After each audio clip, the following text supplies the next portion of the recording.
which point there was a vehicle, a Subaru, a silver Subaru, that passed them at about 104 miles per hour. They were able to catch up and try to stop the vehicle. It very quickly turned into a pursuit. The suspect's vehicle took the I-215 South Belt, headed west, and then dove off of Redwood Road, at which point our trooper terminated the pursuit just due to lights and traffic and all that kind of stuff. Just to be safe, we usually terminate when it exits the ramp. And then we were able to get a plate, so there were about 5 or 6 troopers that responded to the registration on the registered owner, which turned out to be here in Taylorsville. We walked up to try to make contact to see where the driver was, at which point there were shots fired, and we were able to grab an individual from inside the house, out of the house when shots were being fired, and retreated to our vehicles, at which point we pretty much called in the cavalry. Taylorsville PD responded, and they were an absolute huge help. We basically contained the house and waited for a SWAT team. At some point during that wait and that containment, the suspect got into the vehicle again in front of the house and tried to leave the scene, at which point he was rammed by a Taylorsville PD officer and put him kind of off into the front yard of a house, and we were able to take him out at gunpoint. The car was disabled, so we were able to take him out at gunpoint and take him into custody. So in regards as to what happened right here at the house, when you say shots fired, was it coming from him that was shooting, or who was shooting? So it sounds like it was a family member that we initially talked to, and then the family member went down to go get the individual or the suspect or the driver of the vehicle, and at which point there was some commotion and shots were fired. That family member ran up the stairs, so we grabbed him outside of the house because there were shots being fired, and then ran to cover, and then there were several shots fired. At you? At guys? troopers, correct. Okay. Yeah, but the at initial troopers. shots were first inside the home and then outside. Yeah, well, I can't go into too much detail there. We're not sure quite yet. I believe most of them were inside the home, but we're still investigating the scene. So it's important also to understand that the State Bureau of Investigations is investigating this. So we still have to interview suspect. We still have to interview troopers and Taylorsville PD officers to kind of get a better understanding of how that went down. Any injuries at this point? We saw an ambulance take someone away. So yeah, as far as the troopers go, there was nobody injured by the shots fired, which is great. I think we got pretty lucky on this one. But there was a Taylorsville PD officer that was taken to the hospital with minor injuries, and that was after the ram of the suspect to get him to stop and take him into custody. So that wasn't in the initial kind of shots fired when the family member was taken? No, it was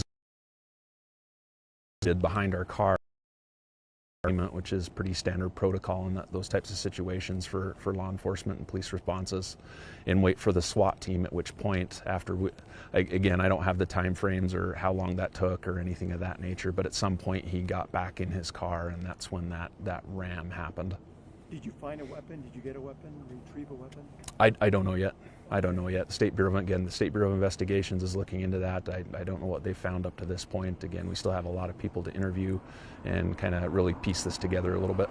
Any idea if this was a wanted man or he had a warrant for his arrest? No, that's a good question. After the fact, after all this went down, we discovered that there was an ATL out of South Salt Lake for a vehicle driving around shooting. I don't have any idea if that was randomly in the air or at individuals. I just don't know. We found out about this after, but it appears that it was the same vehicle. We didn't know it at the time that the actual pursuit started and all of this went down, but it sounds like he was busy in other locations as well. And that was tonight? That was just before this pursuit? I do not know. I do not know that for sure. So I don't know if it was tonight or today or yesterday. I don't know.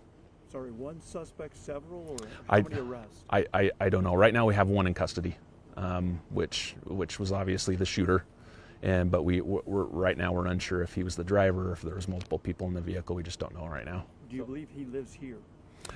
We believe, yes, that he lives here. Yes. And a male adult, right? Yeah, male adult. Yes, correct. Was he taken to the hospital? Yes, he was taken to the hospital with minor injuries from the crash. Sounds like, again, minor injuries, but he's being checked out right now. We have 2 troopers at the hospital that will monitor and watch him until he gets released, until he can be booked in on charges. Were there any damages to any homes or areas outside?